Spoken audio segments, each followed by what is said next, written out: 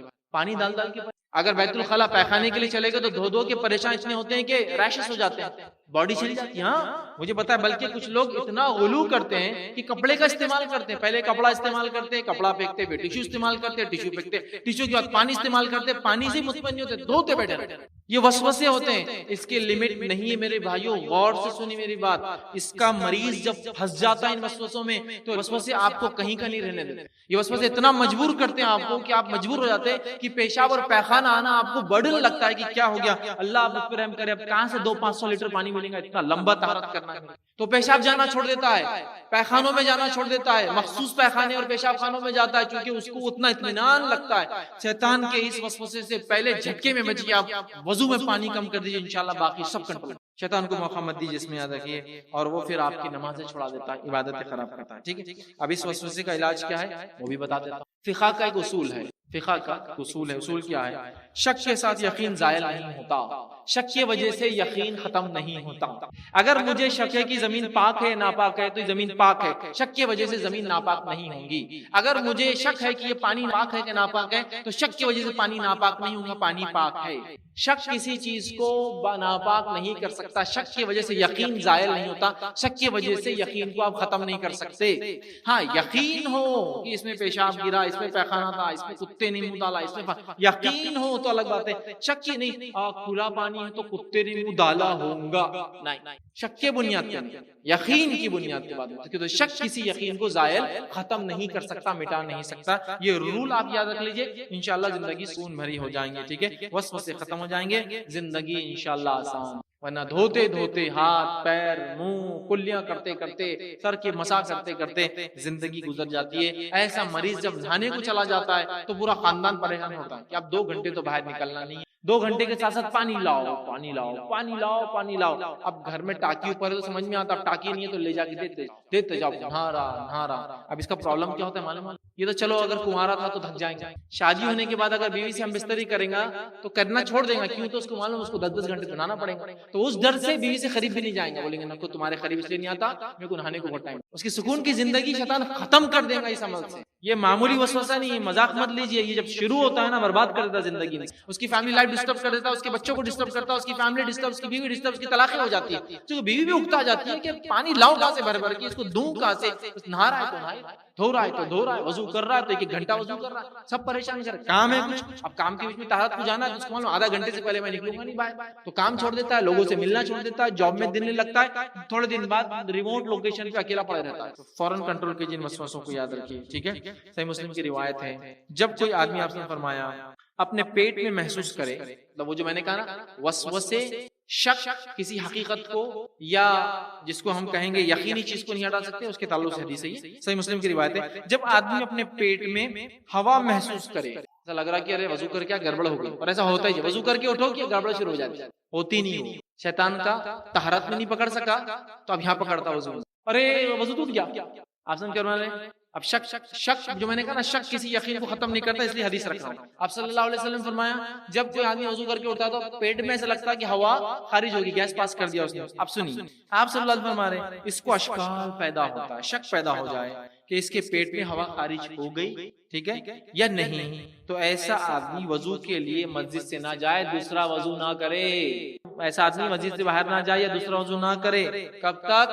جب تک کہ دو چیزیں نہ ہو جائے جو یقین کر رہتی کہ یہ چیز ہوئی، آواز نہ سن لے یا بدبو نہ آ جائے، جب تک اس کا وضو باقی ہے. اسی حدیث کے بنیاد پہ میں نے کہا، اور فقہ کا اصول ہے کوئی شک کسی یقین کو زائل نہیں کرتا. یہ شک ہو رہا ہے وضو ٹوٹا، حدیث میں وضو جب تک نہیں ٹوٹا جب تک یقین نہ ہو جائے. اور یقین کے لیے دو ہی چیزیں، ہوا خارج ہوئی، دو ہی چیزیں ہو سکتی ہے. فرسٹ پروف جو ہو سکتا ہے آواز سن لے، سیکنڈ پروف ہو سکتا ہے بدبو آ جائے، ورنہ وضو آپ کا باقی ہے، نماز پڑھیں گے آپ. مسجد سے نہ جائے، چونکہ نبی اکرم صلی اللہ علیہ وسلم مسجد سے باہر نکلنے کو منع کیا، کہا اسی وضو سے نماز. اب شک کے بنیاد پہ وضو نہیں کرنا ہے، شک کے بنیاد پہ لمبے لمبے وضو پانی سے کرنا ہے، اور اس کے بعد وضو ٹوٹا بول کے بھی آپ کو نہیں کرنا ہے. یہ بات بھی حدیث میں کلیئر ہوگی، اس کی وضاحت انشاءاللہ میں آگے اور لوں گا. اب آئیے وسوسے یاد رکھیے، اسلام نے بہت آسانیاں کی ہیں. وسوسے انسان کو سختیاں کر دیتے ہیں، ٹھیک ہے. انہی میں سے ایک وسوسہ دور کرنے کے لیے یاد رکھیے جو وضو کے وقت ہوتا ہے. وضو کے وقت ایک وسوسہ کیا آتا ہے؟ آپ وضو کر کے اٹھ گئے، وضو کر کے اٹھنے کے بعد وسوسہ آتا ہے پیشاب کا خطرہ نکل گیا. یہ مردوں کو زیادہ ہوتا ہے، عورتوں کے بنے. ایسا وضو کر کے طہارت کر کے اٹھا، ارے پیشاب کا خطرہ نکل. ابھی یقین ہے یا شک ہے؟ اگر شک ہے تو اوپر والی حدیث لاگو ہوں گی، جب تک یقین نہ ہو جائے کوئی ایکشن نہیں لینا ہے آپ کو، دوبارہ جانا ہی نہیں پانی ڈالنا. بہت سے لوگ طہارت خانے سے باہر نکلتے پھر اندر، پھر باہر، پھر اندر، چونکہ اس کو شک ہوگا، پھر باہر پھر اندر. تو لوگ بولتے بھیا تو بیٹھ جا اندر آرام سے، یہ ڈیڈیکیٹڈ تیرے لیے طہارت خانہ ہے، تم کر کے نکلو تو ہوگا. اور وہ کئی بار کرنے کے بعد بھی مطمئن نہیں ہوتا جب تک کہ کوئی پیچھے سے نہ چلائے کیا لگا رہے اتنی، چل نکل بات، ہاں جا رہا بھیا، اور وہ نماز نہیں پڑھتا، پھر گھر چل جاتا، بولتا ہے میرے کو ابھی بھی شک ہے پیشاب کا خطرہ نکلا ہی نہیں. اب اس کو کیسے دور؟ یہ وسوسہ ہے، اس کے دور کرنے کی طریقہ کیا میں آپ کو بتا دوں. نبی اکرم صلی اللہ علیہ وسلم نے جو آپ کا خود کا بھی کام تھا، یہ مستحب بھی ہے. آپ صلی اللہ علیہ وسلم جب بھی پیشاب کرتے تو شرمگاہ پر پانی ڈالتے اور چھینٹے مارتے. چھینٹے، شرمگاہ پہ پانی ڈالا طہارت ہوگی، اور اوپر کپڑے پہ چھینٹے مارتے. اب آپ نے کپڑے پہ چھینٹے مارا، جب بھی آپ طہارت کو جا کر وسوسہ ہو تو کریے، نہیں تو ضرورت نہیں. پانی کے چھینٹے مارنا. اب آپ نے کپڑے پہ چھینٹے مارے، اب تھوڑی دیر بعد شیطان نے خیال لایا پیشاب کا خطرہ نکلا، تو آپ کو معلوم ہے آپ نے پہلے اس کو گیلا کر دیا پانی سے، پیشاب ہونا ضروری تھوڑی پانی ہے، سمجھ رہا. شک دور ہو جاتا ہے. کیسے؟ اٹھنے کے بعد لگتا نا پیشاب نکلا تو آپ پانی مار لو. جب نکلا تو کیسا لگتا ہے؟ ٹھنڈا لگا تو ہوتا ہے نا، کچھ محسوس ہوتا ہے. جب وہ محسوس ہو رہا ہے تو آپ کیا سوچیں گے پھر؟ نہیں یہ تو پانی کی وجہ سے، پیشاب سے نہیں، تو یہ شک دور ہو جائے. کیونکہ اکثر کو ایسا ہوتا نہیں ہے، شیطان ایسا شک لاتا ہے. اور کیوں لاتا ہے اور اس کا طریقہ کیا ہے، میں وہ پوری حدیث رکھوں گا، وہ کیسے شک پیدا کرتا ہے، اس کا طریقہ، اس کا حربہ کیا ہے. لہٰذا اب آپ کو پیشاب کرنے کے بعد شک ہو رہا ہے یا شک ہوتا ہے تو بار بار طہارت نہیں کرنا ہے، اٹھنے کے بعد کپڑے پہ پانی کے چھینٹے مار. عبداللہ ابن عمر رضی اللہ عنہ کے تعلق سے آتا ہے، آپ کو شک ہوتا تھا ایسا تو آپ پانی مار کے اٹھتے، اور اتنا پانی مارتے کہ لوگ کہتے کہ آپ کا پیجامہ گیلا ہو جاتا، تو آپ پانی ماری. پانی مارنے سے شک کی گنجائش پوری ختم ہوگی. نماز میں کوئی وسوسہ نہیں آئے گا، ارے تیرے تو پیشاب نکل گیا، ارے تیرے تو پیشاب نکل گیا، ارے تیرے تو پیشاب نکل، کچھ وسوسہ نہیں. اور آیا بھی تو بولنا چل نکل جا پانی ہے، چل نکل جا پانی ہے، چل نکل جا پانی ہے، کیونکہ پہلے سے گیلا ہے نا پانی سے، تب پیشاب ہے پانی سمجھ میں نہیں آئے گا، تو یہ وسوسہ. اسی طرح ہم دیکھتے ہیں نبی اکرم صلی اللہ علیہ وسلم جب پیشاب کرتے تو وضو کرتے اور جو ہے چھینٹے مارتے. دوسری روایت میں کہ رسول اللہ صلی اللہ علیہ وسلم کو دیکھا گیا پیشاب کیا آپ نے اور اپنی شرمگاہ پہ چھینٹے مارے، تو کپڑے پہ بھی مارتے اور شرمگاہ پہ بھی چھینٹے مارتے. یہ کام کیجیے. عبداللہ ابن عمر ایسے ہی کرتے تھے. امام احمد بن حنبل رحمہ اللہ فرماتے اور کہتے ہیں بعض ساتھیوں نے شکایت کی کہ وضو کے بعد اپنے کپڑے کو گیلا محسوس کرتے ہیں، ایسا لگتا ہے، تو آپ نے انہیں فرمایا اور یہ مشورہ دیا کہ جب پیشاب کرے تو اپنی شرمگاہ پہ چھینٹے مار لے، جب چھینٹے مار لیں گے تو وسوسہ انشاءاللہ ختم. ٹھیک ہے، تو یہ پیشاب میں آنے والا وسوسہ بھی ختم ہو گیا.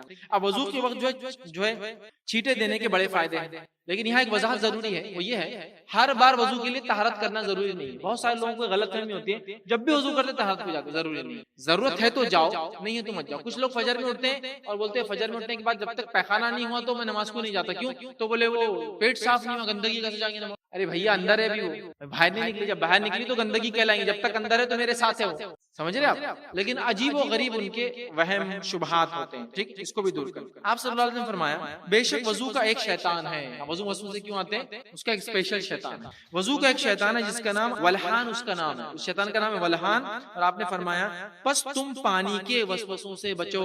وضو کا ایک خاص شیطان ہے جس کا نام ولحان ہے، بس تم پانی کے وسوسوں سے بچو. یہ شیطان بولتا اور دھو اور دھو، وضو نہیں ہوا، یہ سوکھا رہ گیا، وہ سوکھا رہ گیا، غسل نہیں ہوا، پانی میں ڈبکی لگا کے نکلا، بولتا نہیں ہوا، اور دھو اور یہ کر اور فلاں کر اور ایسا کر. یہ ولحان ہے. اعوذ باللہ من الشیطان الرجیم پڑھیے، انشاءاللہ یہ ختم ہو جائے گا. ٹھیک ہے، تو یہ شیطان خاص آپ کو ایسا کرتا ہے. ٹھیک ہے. اسی طرح غسل جنابت کرنے کے لیے یاد رکھیے بہت سارے لوگ جو آدھا آدھا ایک ایک گھنٹہ لگا دیتے ہیں. عام غسل تو کرتے، چونکہ انہوں کیا ہوتا ہے، وسوسہ ہوتا ہے، شک آتا ہے، ٹھیک ہے، اور باہر نکلنے کے بعد بھی شک میں مبتلا ہوتے ہیں، غسل ہوا یا نہیں ہوا، اور اللہ سے دعا کرتے ہیں اللہ اگلی بار انشاءاللہ اچھا کروں گا. مطلب ان کو نہ غسل پہ یقین ہے، غسل پہ نہیں ہے تو پھر عبادتیں کمزور ہوگی، عبادتیں کمزور ہوگی تو انسان تھوڑے دن سے اسلام سے دور ہوتا ہے، چونکہ وہ پریشان ہو جاتا ہے غسل اور یہ تمام چیزوں سے، یاد رکھیے، ٹھیک ہے. تو اس میں بالکل اس کو ضرورت نہیں سوچنے کی. بہت سارے شادی شدہ لوگ ایسے وسوسوں میں آ کے زندگی اپنی برباد کر لیتے کہ بیویاں چھوڑ کے چلی جاتی ہے، چونکہ یا تو وہ دور رہتے ہیں یا تو پھر ایک بار ہم بستری کریں تو کہیں کہیں دن ناپاک سمجھ، ٹھیک ہے، یہ مسئلہ ہوتا ہے. عبداللہ رضی اللہ عنہ کے تعلق سے ایک حدیث مروی ہے. حدیث اس طرح سے کہ رسول اللہ صلی اللہ علیہ وسلم نے سعد رضی اللہ عنہ کے پاس سے گزرے تو ان کو وضو میں زیادہ پانی استعمال کرتے ہوئے پایا، تو فرمایا، آپ صلی اللہ علیہ وسلم نے پوچھا، اے سعد یہ کیا ہے، یہ اسراف کیسا؟ تو انہوں نے کہا کہ جواب دیا کہ وضو میں بھی کیا اسراف ہے، کیا وضو میں بھی اسراف ہوتا ہے؟ تو آپ نے کہا ہاں، اگر تو جاری نہر کے پاس بھی بیٹھا ہے تو وضو میں کم پانی استعمال کر، کیونکہ وضو میں بھی اسراف ہے. وضو میں زیادہ پانی استعمال کرنا اسراف ہے، اگر ندی کے بازو بھی ہے تو اتنا ہی پانی استعمال کرنا ہے کم سے کم، جس کا معنی سمجھ رہے آپ؟ تو یہ بات کو ہم خاص طور سے، ورنہ وہ شیطان والہان آ کے بہکاتا ہے، ٹھیک. اسی طرح وضو اور غسل میں پانی کا اسراف سے ہمیں بچنے کا حکم دیا گیا، ورنہ یہ شیطان ہمیں جو ہے بہکاتا ہے، یاد رکھیے. اسی طرح بہت کم لوگ ہیں جو پانی کے استعمال میں ان وسوسوں سے بچ پاتے ہیں، اس لیے میں نے شروع میں کہہ دیا بہت کم لوگ ان وسوسوں سے بچ پاتے ہیں. رسول اللہ صلی اللہ علیہ وسلم نے جو ہے فرمایا تھا، جب ایک اعرابی نے مسجد نبوی میں پیشاب کر دیا تھا تو آپ نے کیا فرمایا تھا، اس کے اوپر ایک ڈول پانی ڈال دو. کیا کیا تھا اس نے؟ خطرہ نہیں، پورا پیشاب کر دیا تھا. کیا فرمایا؟ مسجد دھو کے نکالو، مسجد صاف کر کے نکالو، ٹینکر بھر پانی ڈالو، کنواں پورا لا کے پلٹا دو. مسجد نبوی میں کیا فرمایا؟ ایک ڈول پانی فنش، ایک ڈول پانی آئیے. اسی طرح آپ صلی اللہ علیہ وسلم نے جو ہے خشک منی کے بارے میں کہا کہ اس کے اکھاڑ دے، اس کا کپڑا ناپاک نہیں ہوتا. منی اگر سوکھ جائے کپڑے پہ لگ کر آپ اس کو اکھاڑ دے تو آپ کی نماز بالکل درست ہے، اس کا دھونا ضروری نہیں، اس کا دھونا ضروری نہیں، ٹھیک ہے. اب میں حوالے اور تفصیلات نہیں رکھنا چونکہ ایک جملہ میرا ایک حدیث اور اس کی تفصیلات میں جائیں گے. خشک منی کو اکھاڑ دے کوئی مسئلہ نہیں، ٹھیک ہے. اپنے ناخن سے کھرچ سکتے ہیں آپ اور اس کے بعد نماز کو جا سکتے ہیں، اس پہ پانی لگا کے، کوئی دھونا اس کے لیے ضروری نہیں. جوتے کے بارے میں فرمایا کہ زمین پہ صرف رگڑ لو، دھول سے پاک ہو جاتا ہے، اس کو دھونے کی ضرورت. کسی بھی قسم کی کتنی بھی گندی غلاظت رکھو، خالی مٹی پہ رگڑ لو، جوتا پاک ہو جاتا ہے. ہمارے پاس اگر کسی کے جوتے پہ کچھ لگ گیا تو وہ جوتے کو دھو کے فینائل مار کے سینٹ مار کے اس کے بعد ہی مطمئن، بہت گندا لگا تھا ابھی مطمئن نہیں بس، تو کہا صرف رگڑ لو، رگڑ لو، صرف رگڑ لو، ختم، فنش، صاف پاک، ٹھیک ہے. اسی طرح جو ہے عورت کی چادر کے بارے میں جب سوال ہوا جو راستے سے نکلتی ہے اور نالی آ جاتی ہے اور وہ چادر نالی میں بھیگ جاتی ہے تو کہا اس چادر کو دھونے کی ضرورت نہیں، اسی چادر سے نماز پڑھ سکتی ہے، کیونکہ جب وہ چادر نالی سے نکلتی ہے دھول میں جاتی ہے اور مٹی اس چادر کو پاک. دیکھ رہے ہیں ہمارے پاس تو ایک چیٹا اڑ گیا تو جا کے پورے کپڑے بدل دیں گے اور موقع ملے تو کپڑوں کو جلا بھی دیں گے. آپ کو بہت گندا چیٹا تھا، کہا تھا کہ سمجھ میں نہیں آ رہا. یہاں کیا فرما رہے آپ سے؟ لڑ بھی جائے، گندگی میں سے گزر بھی جائے تو پھر سوکھے میں جائے گا، ضرورت نہیں پھر بدلنے کی، اسی میں نماز بھی. آئیے آگے بڑھتے ہیں. بچی اگر پیشاب کر دے، لڑکی پیشاب کر دے تو کہا کہ پانی سے نچوڑ لو، کپڑے بدلنے کی بھی ضرورت نہیں، خالی نچوڑنا کافی. ہمارے پاس بچی پیشاب کر لے، بچہ کر لے تو وہ کپڑے بدلیں گا، پھر جا کے نہائیں گا، 200-400 لیٹر پانی ڈالیں گا تو اب اچھا لگا. خالی نچوڑ لینا ہے، خالی جب پیشاب لگا کافی ہے. لڑکا اگر پیشاب کرے تو پانی چھڑک لینا ہے خالی، چھوٹا جو ابھی کھاتا پیتا نہیں اتنا بھی کافی. دیکھیے اسلام اتنا آسان ہے، ٹھیک ہے. تو نبی کریم صلی اللہ علیہ وسلم نے جو ہے ایک چرواہے سے، جب آپ کے ساتھ ایک صحابی جا رہے تھے اور ایک جگہ پانی پینے کی باری آئی تو ایک تالاب تھا، تو چرواہے سے ایک شخص نے جو صحابی تھے کہا، اے چرواہے کیا اس میں درندے پانی پیتے ہیں؟ تو آپ صلی اللہ علیہ وسلم نے کہا، اے چرواہے جواب مت دینا، اگر پینا ہے تو پی لو، نہیں تو خاموشی سے چلو، پوچھو مت کون پیتا کیا کرتا. ہوتا ہے نا ایسا، ہم کہیں سے جا رہے ہیں، اب کوئی پیاس لگی، اب پہلے کے جیسے زمانہ تھوڑی، مطلب ابھی جیسے زمانہ ہے بوتلیں ہر جگہ ملتی پانی کی، ویسے تھوڑی تھا. اب گاؤں سے گزرے تالاب ہے، اب تالاب میں پانی پی رہے تو لوگ کیا ہوتے ہیں، اب تو تالاب میں پانی پی رہا بیٹا، اس میں بھینسا تیرتی ہوں، اس میں بھینسوں کو نلاتے ہوں گے، بھینسا پیشاب بھی کرتی ہوں گی، بھینسا پیخانہ بھی کرتی ہوں گی، انسان کتنے پیشاب کرتے ہوں گے، لوگ کیا کیا لا کے ڈالتے ہوں گے فلاں.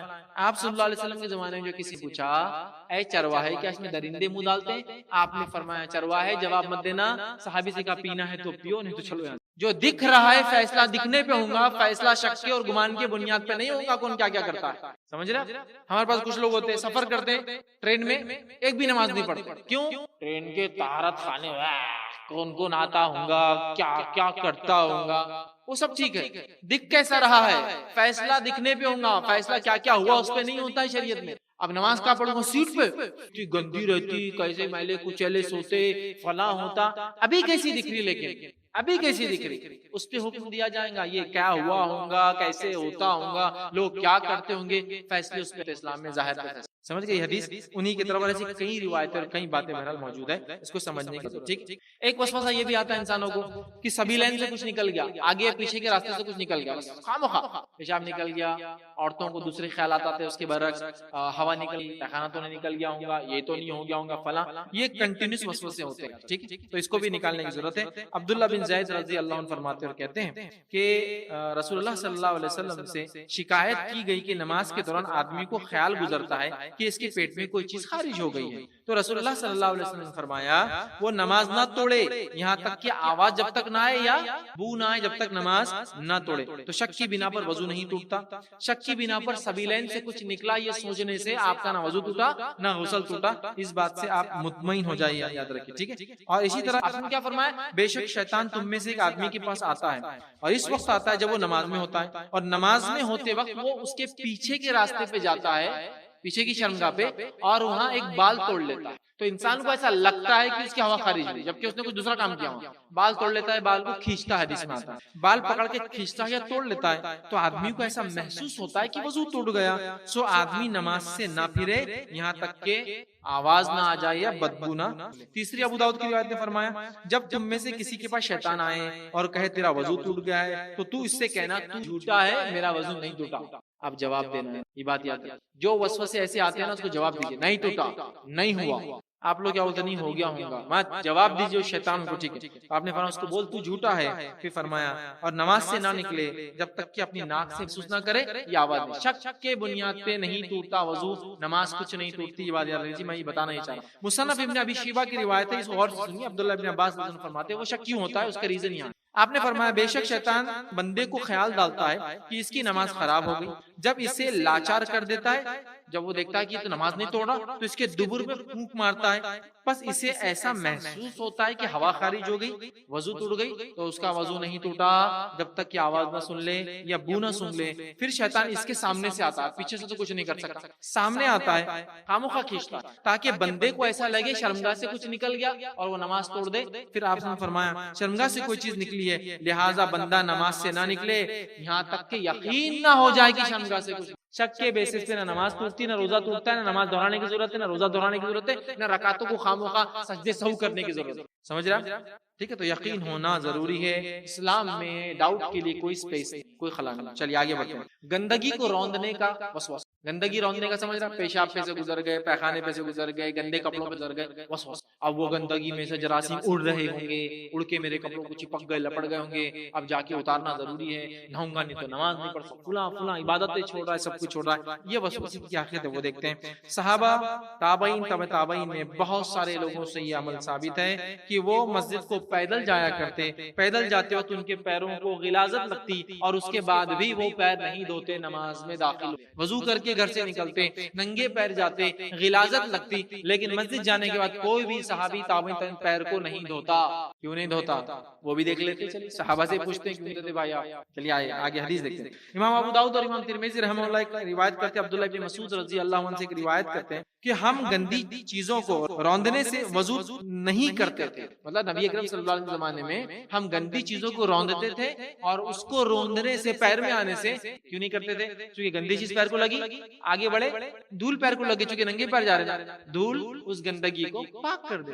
فنش. اتنا ہی یاد رکھیے، اس میں آگے بڑھنے کی کوئی ضرورت نہیں. اسی طرح علی رضی اللہ عنہ کے تعلق سے آتا ہے کہ وہ بارش میں ننگے پیر نماز کو جاتے اور کیچڑ میں سے گزرتے، لیکن مسجد میں داخل ہونے کے بعد پیر نہیں دھوتے. ہاں یہ الگ بات ہے، ہماری مسجدوں میں چٹائیاں وغیرہ ہے وہ گندی ہو جائیں گی. مسجد نبوی میں مٹی ہوا کرتی تو وہاں ایشو نہیں. جیسی کیچڑ میں سے نکلے مسجد میں آئے، مٹی لگی، پاک ہو گئے، تو وہ پیر نہیں دھوتے تھے. عبداللہ ابن عباس رضی اللہ عنہ سے اس آدمی کے تعلق سے سوال کیا گیا جو گندگی کو رونتا ہے، تو آپ نے فرمایا اگر گندگی خشک ہے تو اسے کوئی حرج نہیں، اور اگر گندگی گیلی ہے تو صرف اسی چیز کو دھوئے، باقی چیز کو نہ دھوئے. مطلب گندگی گیلی ہے اور وہاں لگی ہوئی جانے تک مسجد سے اتنا پاٹ دھوئیں گا، پورے اس کو دھونے کی ضرورت نہیں. اب ہم میں سے کسی ایک کے پیر کو کچھ لگ جائے تو لگیں گا، وہ جھاوا لے کے گھستے بڑے رہیں گے، وہ گندا تھا، یہ تھا، وہ تھا، اور جس کی گندگی لگی اس پہ لعنت کرتے رہیں گے. اس کی لعنت ہو ان پر جو راستوں میں کرتے، لعنت ہو کر چھوڑ دو یار، ہو گیا چلو ٹھیک ہے، لعنتیں کرتے بیٹھتے ہیں. ٹھیک. اسی طرح جو ہے ایک واقعہ آتا ہے، عمران بن حجیر یہ فرماتے ہیں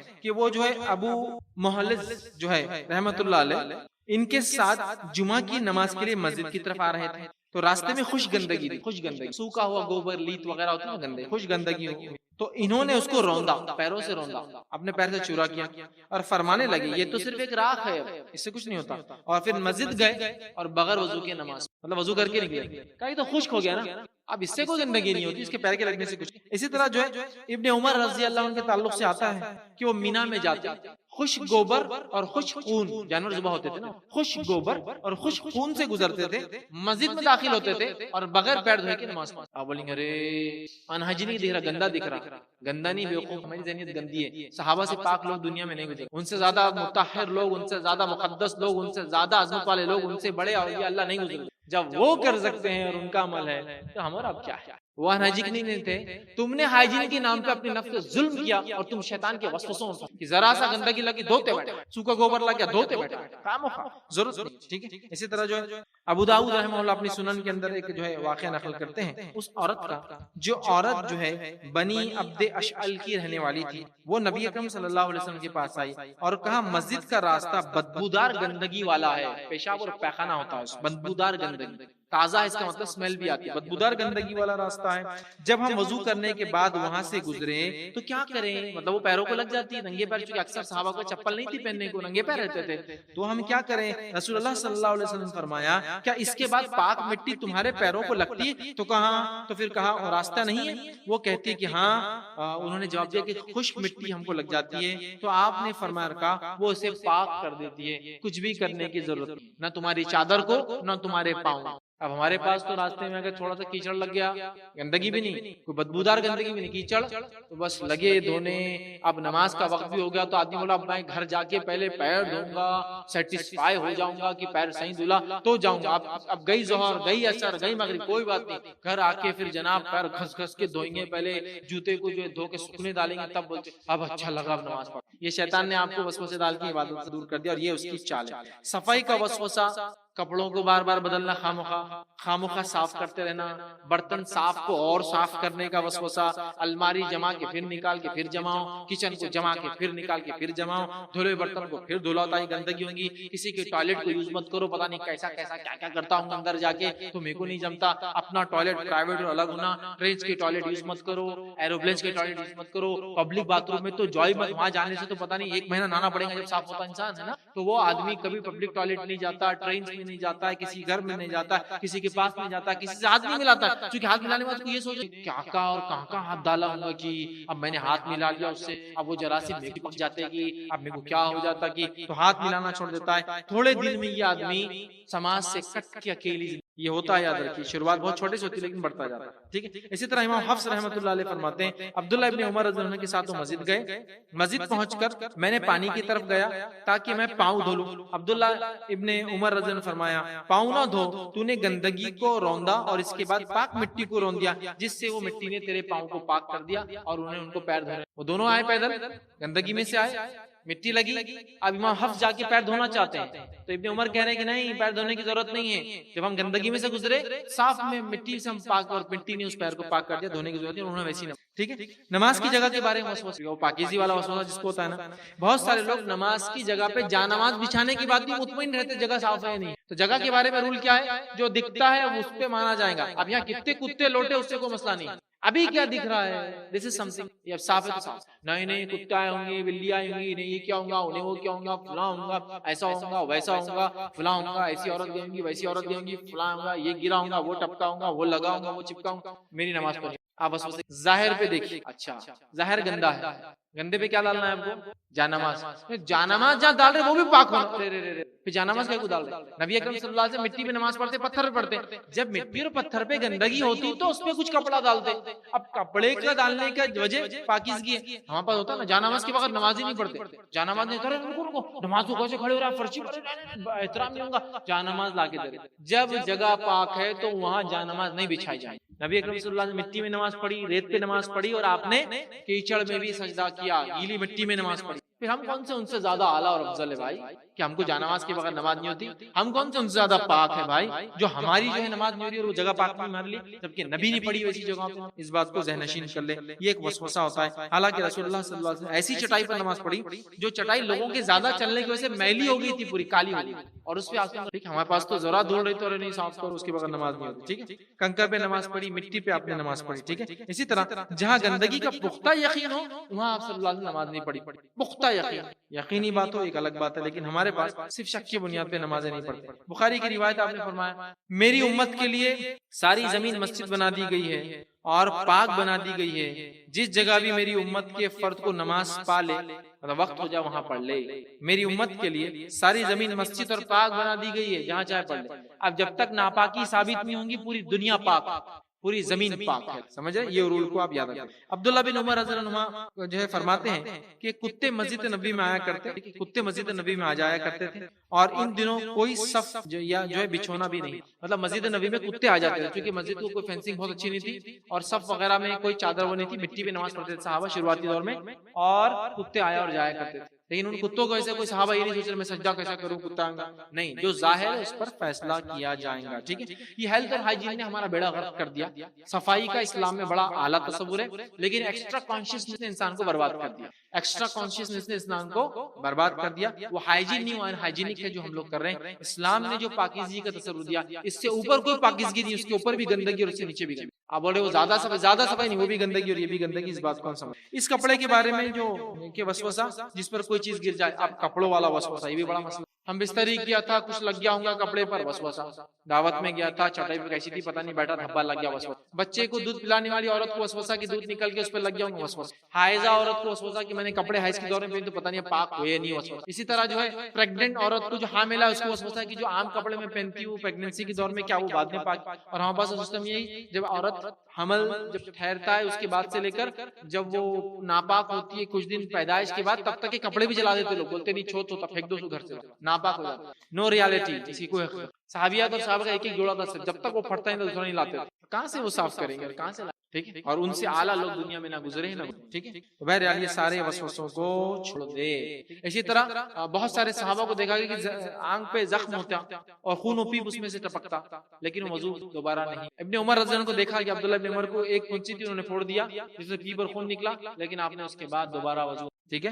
تو بہرحال اس طرح کے بہت سارے واقعات، چیزوں پہ دھبے لگنے سے وسوسہ آنا۔ اچھا، جسم پر کوئی دھبا لگ گیا کسی چیز کا، خون کا لگ گیا فلاں، اس کے چھوٹا بڑے دھبے لگنے سے نماز کا کوئی تعلق نہیں، کپڑا پاک ہے آپ کا یاد رکھیے، اگر آپ ہی کا لگا۔ رسول اللہ صلی اللہ علیہ وسلم نماز پڑھتے ہوئے بعض دفعہ اپنی نواسی امامہ رضی اللہ عنہا کو جو ہے گود میں اٹھا لیتے، جب سجدہ کرتے تو بازو رکھتے اور وہ بعد میں پھر اٹھا لیتے، تو پتہ چلا نماز میں یہ حرکت سے بھی نماز نہیں ٹوٹتی۔ بہت ساری عورتیں نماز نہیں پڑھتی کہ تو گھر میں وہ اکیلی رہتی ہے، گلف وغیرہ میں یا انڈیا میں، شوہر جاب پہ چلے جاتا، سنگل فیملی ہے، بچے کو سنبھالنے والا کوئی نہیں، چھوٹا بچہ کچھ بھی کر دے گا بول کے نماز ہی نہیں پڑھتے پورا ٹائم۔ یہ حدیث نہیں ہے کیا کہ نبی اکرم صلی اللہ علیہ وسلم بچے کو گود میں لے کے نماز پڑھتے؟ بولتے نہیں گود میں لے کے کیسے ہوں گی، تو گویا آپ نبی سے زیادہ افضل ہے، تبھی تو آپ کی نہیں ہوں گی، نبی کی تو ہوئی، نبی کی تو ہوئی۔ نہیں بہت ڈسٹرب لگتا تو نماز چھوڑ دو گے تم، تب کہ طریقہ بتا دیا کہ بچوں کو نماز لے کر پڑھا جا سکتا ہے۔ سنگل وومن ہے، گھر میں ہے تو بچوں کو گود میں لے کے نماز پڑھتا ہے، کہ بچے کو چھوڑنا رسکی ہے، باورچی خانے چلے جائے، چوری نکال دے، ڈراور میں ہاتھ ڈال دے، دروازہ کھول دے، گھر کے باہر چلے جائے، سیڑھیوں سے گر جائے، گود میں آپ نے کیا؟ جب وہ ضد کر رہی تھی آپ مسجد لے کے آئے، وہ گود میں آپ نے رکھا ساتھ لے کر رکوع میں گئے، نیچے سجدے کی اٹھا لیا، اس کے جب اٹھے نہیں وہ کیسا ہوں گا، میرے کو تو ایسا لگتا ہے ایک دم بالکل کوئی ڈسٹربنس نہیں، کوئی یہ نہیں، کوئی چیخ پکار نہیں، ایک دم خاموش ہے، پھر اللہ اکبر، اور پھر کوئی کچھ بولا تو کیا یار آواز کر رہے، میں نماز کو سن سے کرنا چاہتا، یہ ہوتا۔ پھر اس میں ایک اور وسوسہ، ٹھیک ہے، وسوسہ کیا ہے میں آگے لیتا ہوں کہ اس معاملے میں ہم دیکھتے ہیں بعض لوگ جو ہے بچوں کو اٹھا کے نماز نہیں پڑھتے، وہ سوچتے یہ نہیں ہوتا، جبکہ اس معاملے میں آپ صلی اللہ علیہ وسلم کئی صحابہ کا عمل اس میں ثابت ہے۔ اسی طرح جو ہے ایک دفعہ حضرت عمر رضی اللہ عنہ اپنے ساتھی کے ساتھ جا رہے تھے اور پرنالے سے پانی گر گیا ان کے، حضرت عمر کے اوپر پرنالے سے پانی گرا، ساتھی نے کہا کہ یہ کیا پانی پاک تھا؟ حضرت عمر نے کہا اے گھر کے مالک جواب مت دے، اور ساتھی سے کہا خاموشی چلو، تو پوچھنے کی کیا ضرورت ہے، پانی گر گیا پوچھ کے کیا تھا، کیا دھوئے تم نے، کہاں سے نکلا، چھت پہ بندر آتے کیا، بلی رہتی کیا، کتے نے کچھ کرا تو نہیں ہوگا، فلاں تو نہیں ہوگا، وہاں سے پانی گر رہا میرے آنکھ پہ گرا، کہا گھر والے مالک تم کو جواب کی ضرورت نہیں، کہا چلو دکھ رہا ہے نا وہ نہیں آ رہی تو پانی اچھا سوچنا، یہ سب سوچنا نہیں ہے کہ نہیں اب کیا ہوگا، اب میں نماز نہیں پڑھتا پورا شام تک، جب تک گھر جا کے کپڑے نہیں بدلتا، سفر میں ہے تو پریشان دل ململ کر رہا رہے، نماز پڑھنا ہے، کیا پانی گرا نا پرنالے سے، کیا ہوتا ٹھیک ہے، اس چیز کو سمجھے، یہ وسوسہ بھی انسان کو بہت ساری باتوں سے دیتا ہے۔ اسی طرح ایک دفعہ عمر بن خطاب رضی اللہ عنہ جو ہے سفر میں گئے اور آپ کے ساتھ عمرو بن عاص تھے، وہ ایک پانی کے پاس پہنچے اور اس پانی کے پاس جانے کے بعد پینے کا ارادہ کیا۔ عمرو بن عاص نے کہا، جس کا تالاب تھا، کیا ہے تالاب والے، کیا اس میں کوئی درندے وغیرہ پانی پیتے ہیں؟ انہوں نے کہا ایک تالاب کے مالک جواب مت دو۔ عمر سے کہا پینا ہے تو کیوں نہیں، تو آگے چلو، اس لیے کہ تمہارے یہ بولنے سے پی نہیں پاؤں گا، اور انہوں نے وہ پانی کو پیا۔ اسی طرح ہم دیکھتے ہیں نیت کا وسوسہ، یہ بھی ایک عجیب وسوسہ۔